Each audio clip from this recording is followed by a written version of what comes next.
In the autumn of 1961, the Kennedy administration found itself nursing wounds from the Bay of Pigs disaster. The invasion had collapsed spectacularly, leaving behind dead Cuban exiles, imprisoned survivors, and a triumphant Fidel Castro. Yet rather than retreat from their obsession with removing the Cuban leader, President John F. Kennedy and his brother Robert doubled down. What emerged was Operation Mongoose, a covert campaign hidden from the American public that would consume vast resources and bring the world to the brink of disaster. The seeds of Operation Mongoose were planted in November 1961 during a White House meeting where frustrated officials searched for new ways to address the Cuba problem. On November 30th, President Kennedy formally authorized what would become the largest covert operation ever directed against a communist state. Attorney General Robert Kennedy oversaw the operation with an intensity that bordered on obsession, making clear that removing Castro carried the highest priority. The man chosen to lead this enterprise was Air Force Brigadier General Edward Lansdale, a figure who had built his reputation on successful counterinsurgency work in the Philippines. Lansdale had helped crush a communist rebellion through a combination of military pressure, psychological warfare, and civic action programs. He'd even exploited local superstitions about blood-sucking demons to terrify guerrilla fighters into abandoning their positions. Working alongside Lansdale was William King Harvey, a CIA veteran who coordinated Task Force W from the massive JM Wave station established near Miami. This facility would grow to become the largest CIA station in the world, outside of headquarters. Lansdale crafted an ambitious six-phase plan designed to culminate in an open revolt against Castro by October 1962. The program encompassed political action, psychological warfare, economic sabotage, intelligence gathering, and paramilitary operations. Economic warfare targeted Cuba's sugar-dependent economy through various means, including coordinated efforts to disrupt harvests and destroy industrial facilities. Declassified documents reveal that sabotage teams attacked railway bridges, oil refineries, power plants, and sugar mills. One operation involved contaminating a shipment of Cuban sugar bound for the Soviet Union with an agent designed to make it taste like cat urine. The CIA also operated Radio Swan, a radio station that broadcast anti-Castro messages throughout Latin America. But perhaps no aspect of Mongoose captured public imagination quite like the assassination plots against Castro. The 1975 Church Committee investigation confirmed at least 8 separate schemes to kill the Cuban leader between 1960 and 1965. However, former Cuban intelligence officials have claimed the actual number reached into the hundreds. These plots ranged from the straightforward to the absurd. The feds enlisted organized crime figures who had lost their casino operations when Castro nationalized American businesses. Various poisoning schemes involved botulinum toxin pills delivered through intermediaries with access to Castro's food. More exotic proposals included contaminated diving suits intended to give Castro a skin disease, exploding seashells placed near his favorite diving spots, and the infamous exploding cigar.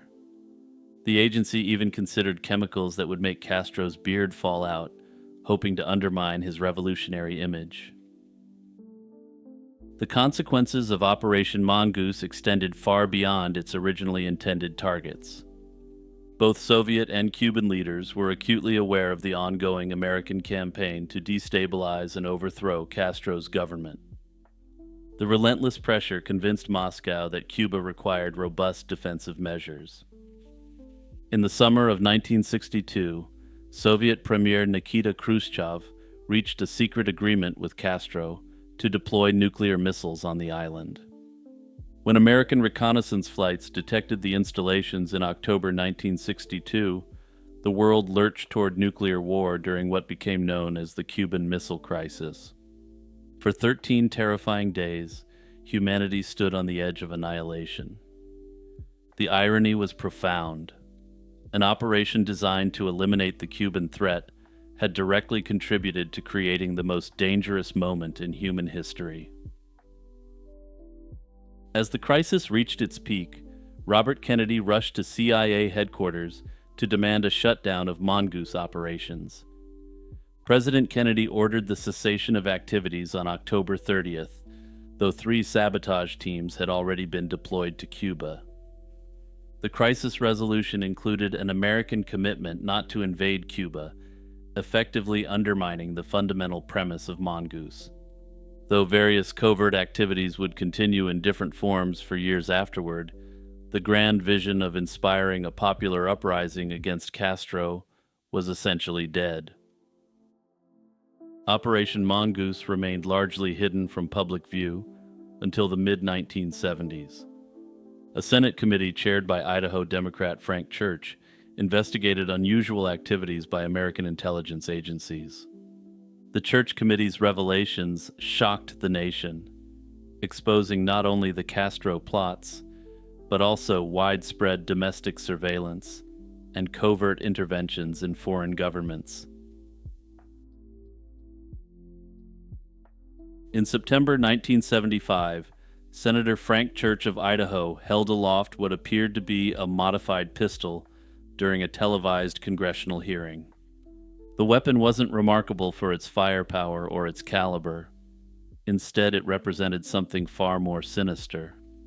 It was the Central Intelligence Agency's attempt to perfect the art of undetectable assassination. The so-called heart attack gun became the most sensational revelation of the Church Committee hearings. The development of the heart attack gun traces back to the early 1950s, when the CIA began exploring biological and chemical weapons as tools of espionage. The agency's Technical Services Division worked in close coordination with the U.S. Army's Special Operations Division at Fort Detrick in Maryland. Together, these organizations embarked on a quest to find the perfect assassination method, one that would leave no trace and raise no suspicions.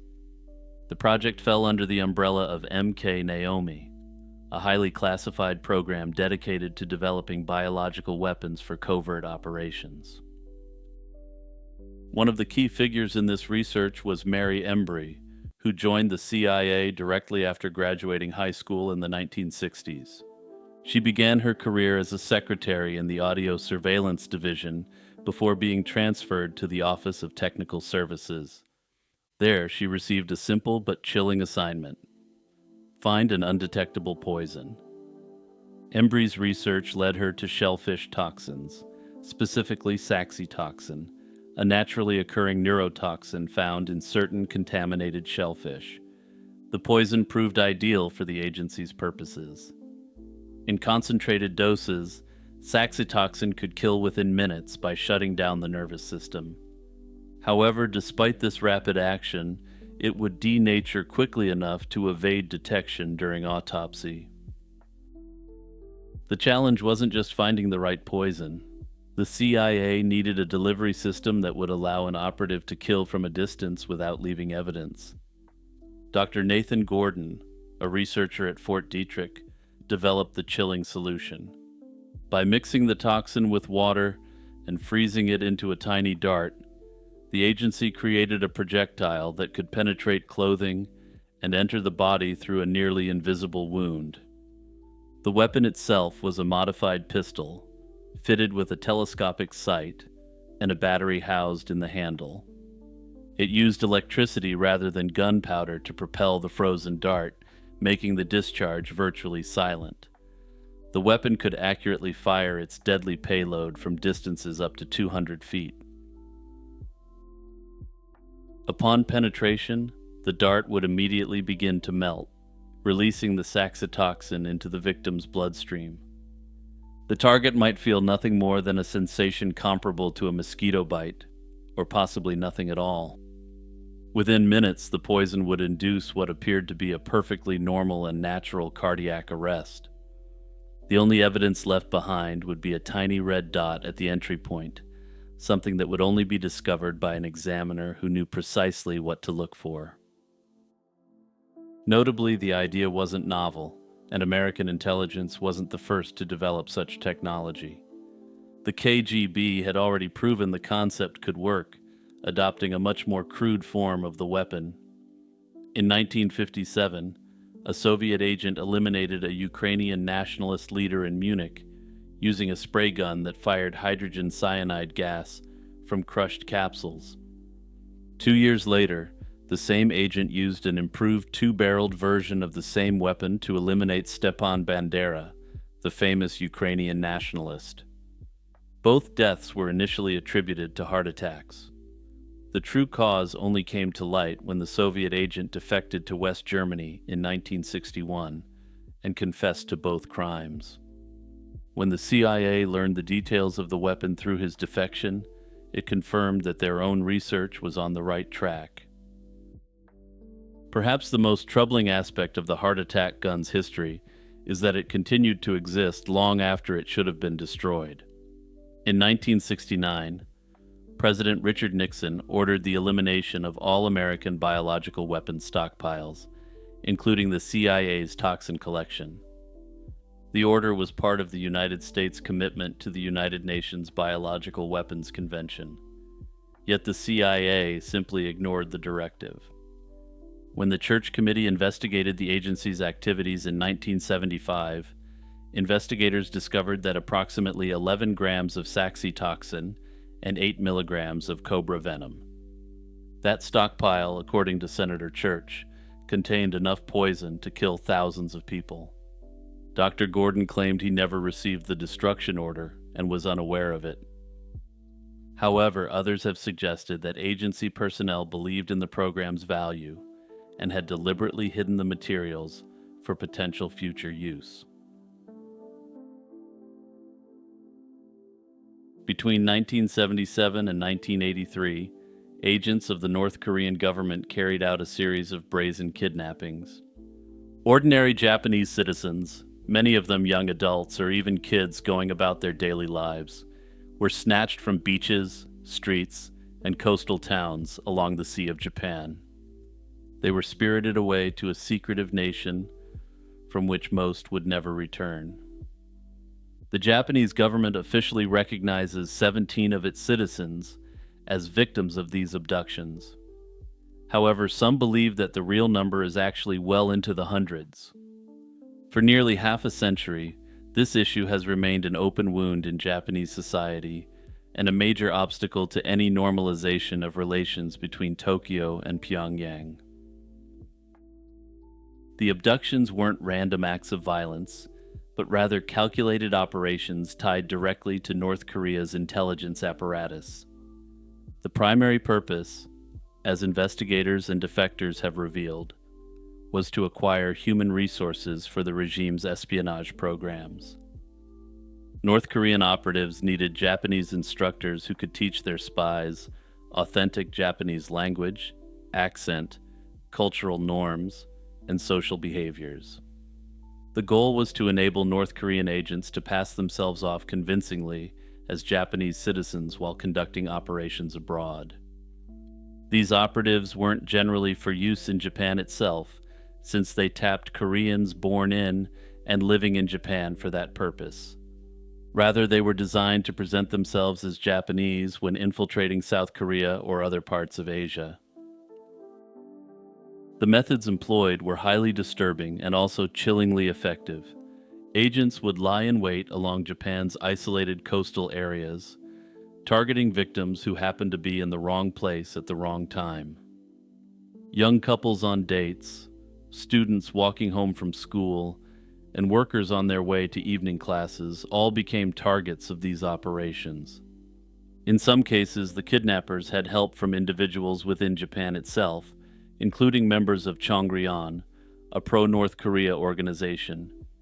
Victims were typically bound, gagged, and transported by boat across the Sea of Japan to North Korea, where they would spend decades living in captivity under strict surveillance. No case captures the heartbreak of the abduction issue more powerfully than that of Megumi Yokota.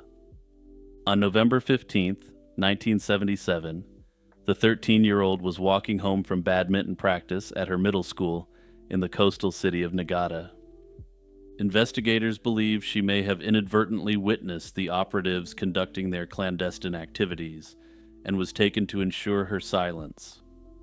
Dragged into a boat, she was transported directly to North Korea, where she would be trained in the Korean language and eventually forced to teach Japanese to aspiring spies. Megumi would later marry a South Korean man who himself had been abducted, and they had a daughter together. Her parents spent decades campaigning tirelessly for her return, becoming the public face of the family's struggle. North Korea eventually claimed that Megumi had died by her own hand in 1994 while suffering from mental illness. And in 2004, they provided what they said were her cremated remains. Japanese authorities, however, determined through genetic testing that the remains didn't belong to Megumi. For decades, North Korea flatly denied any involvement in the disappearances, dismissing accusations as fabrications designed to slander the regime. Many in Japan also dismissed the abductions as a conspiracy theory, stating that the people were probably abducted by locals. The situation changed dramatically in September 2002, when Japanese Prime Minister Junichiro Koizumi made a historic visit to Pyongyang. At a summit meeting with Kim Jong-il, the North Korean leader made an extraordinary admission. His government had indeed abducted Japanese citizens. Kim apologized, claiming that the operations had been carried out by rogue elements within his intelligence services, acting out of misguided patriotism. He pledged that those responsible had already been punished accordingly, and the implication is that they had met horrific fates. Kim's acknowledgement was a watershed moment, but it also delivered devastating news to the waiting families. Of the 13 abductees that North Korea initially addressed, the regime claimed that 8 had died while in captivity and only 5 were still alive. The 5 survivors were allowed to return to Japan in October 2002 for what was supposed to be a temporary visit. The Japanese government, responding to overwhelming public sentiment and pressure from the families, announced that these survivors wouldn't be sent back as originally agreed. In fact, there's a conspiracy theory swirling around about this as well, with many believing that the North Korean government knew they weren't coming back. However, instead of losing face by agreeing to send them back, they could claim to their people that the Japanese had violated the terms of the agreement. For their part, the Japanese could also validly claim that they brought home some of their abducted citizens permanently and would do absolutely whatever it took to do so. In 2004, Koizumi made a second trip to Pyongyang and secured the return of the 5 survivors' children who had been born during their parents' captivity. However, negotiations stalled completely after that point, with North Korea insisting the matter was resolved, while Japan demanded a full and transparent accounting of all abductees. The 1987 bombing of Korean Air Flight 858 provided chilling confirmation of how the abductees were being used. A North Korean agent named Kim Hyeon-hui planted a bomb that destroyed the aircraft over the Andaman Sea, eliminating all 115 people on board. After her capture, Kim revealed that she had spent years being trained in Japanese language and culture by Yako Taguchi, a Japanese woman who had been kidnapped in 1978. Taguchi had been forced to serve as an instructor at a North Korean spy school, helping agents learn to impersonate Japanese citizens. Kim's testimony was the first concrete evidence linking the abductees to North Korea's espionage operations, and it sent shockwaves through Japanese society. In 2014, a United Nations Commission of Inquiry released a landmark report on human rights in North Korea that focused on the abductions. The investigation found that the abductions were systematic and widespread, with victims taken not only from Japan and South Korea, but many other countries across Asia. The report called for the matter to be referred to the International Criminal Court and urged the international community to hold North Korea accountable for these grave violations. Unsurprisingly, despite these conclusions and recommendations, nothing was done as a result. Both President Bush and President Trump met with families of the abductees and pledged American support for their cause. However, despite decades of diplomatic pressure, economic sanctions, and international condemnation, no additional abductees have been returned since 2002. North Korea continues to maintain that the issue has been fully resolved, while the Japanese government insists there may be many more victims still captured.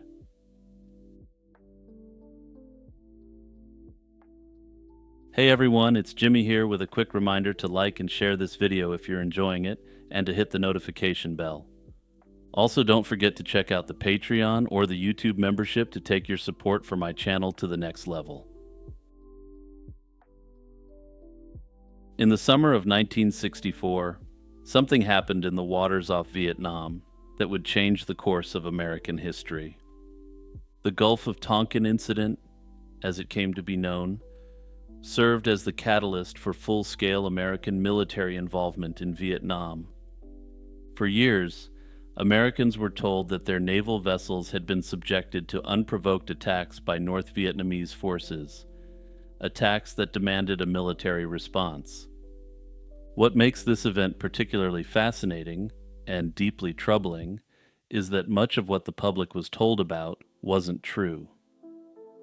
Decades later, declassified documents and admissions from key figures have revealed a far more complicated and unsettling picture of those fateful August days. To understand what happened in the Gulf of Tonkin, we need to step back and examine what the United States was already doing in the region.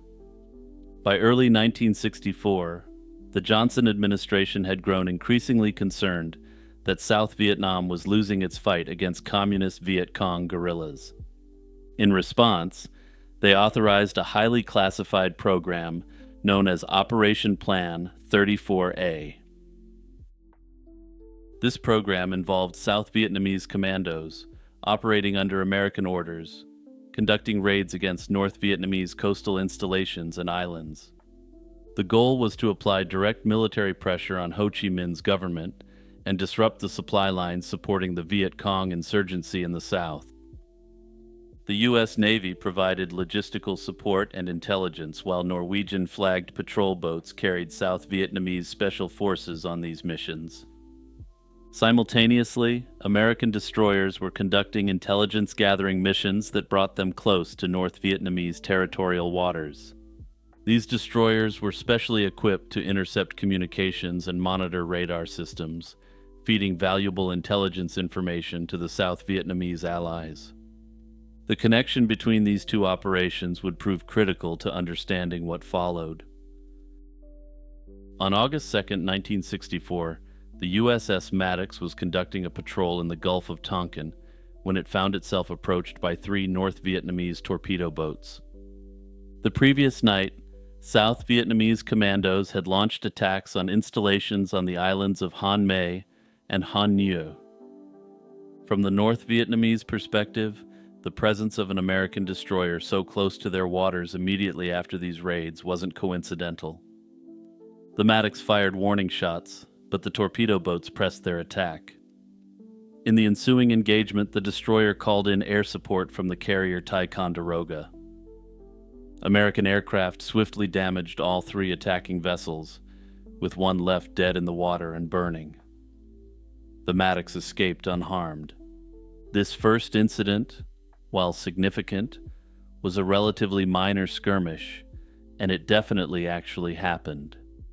Crucially, though, this wasn't the sort of incident that could be used to justify any direct response. 2 nights later, everything changed. The Maddox, now joined by the destroyer USS Turner Joy, reported coming under torpedo attack in the darkness of the Gulf of Tonkin. The ships fired at targets detected on radar and sonar, and sailors reported seeing enemy vessels and torpedo wakes in the black water. For hours, the two destroyers engaged in what appeared to be a pitched battle against an unseen enemy. But almost immediately, doubts began to emerge. Captain John Herrick, commanding the task group, sent cables to Washington expressing uncertainty about what had actually happened. He attributed much of the confusion to freak weather effects on radar and overeager seamen ready to blast their extensive payload. Unfortunately, these doubts weren't adequately conveyed to decision-makers in Washington. One crucial eyewitness account came from a pilot named James Stockdale, who was in the air above the destroyers that night. In his later memoirs, Stockdale stated unequivocally that he saw no boats, no wakes, no torpedo launches, nothing but American ships firing into empty darkness. He reported that no pilot debriefed after that night reported seeing any enemy vessels whatsoever. Both carriers sent messages to Washington confirming that no boats had been sighted from the air. Despite the uncertainty being communicated from the scene, the Johnson administration moved quickly. Within hours, President Lyndon Johnson addressed the nation on television, describing the incidents as unprovoked aggression against American vessels in international waters. He ordered retaliatory airstrikes against North Vietnamese naval bases, and within days, Congress had passed the Gulf of Tonkin Resolution with overwhelming support. The House of Representatives approved it unanimously, while the Senate passed it with only 2 dissenting votes. The resolution gave the president sweeping authority to take whatever measures he deemed necessary to repel armed attacks and prevent further aggression in Southeast Asia.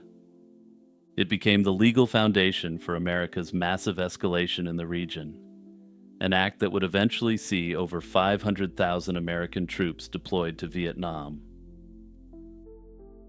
For decades, the truth about August 4th remained murky. In 1995, former Secretary of Defense Robert McNamara met with retired North Vietnamese General Vo Nguyen Giap. He directly asked him what had happened that night. Giap's answer was unambiguous: absolutely nothing. He confirmed that the second attack had been imaginary while acknowledging the genuine engagement on August 2nd. McNamara later admitted in the 2003 documentary The Fog of War that the August 4th attack didn't occur. The most damning revelations came in 2005 when the National Security Agency declassified hundreds of documents related to the incident. An internal historical study conducted revealed that intelligence had been deliberately manipulated to support the conclusion that an attack had occurred. Approximately 90% of the intercepted North Vietnamese communications from that particular night didn't support the attack narrative. Instead, they actually showed North Vietnamese vessels engaged in salvage operations for boats damaged on August 2nd. Key phrases had been mistranslated, and reports from different dates had been combined to create a false narrative. President Johnson now had what amounted to a blank check from Congress, and Operation Rolling Thunder, a bombing campaign against North Vietnam, began in February 1965. American ground troops followed shortly after. By 1968, the United States had committed hundreds of thousands of troops to a conflict. This engagement would ultimately claim over 58,000 American lives and untold millions in Vietnam and surrounding countries.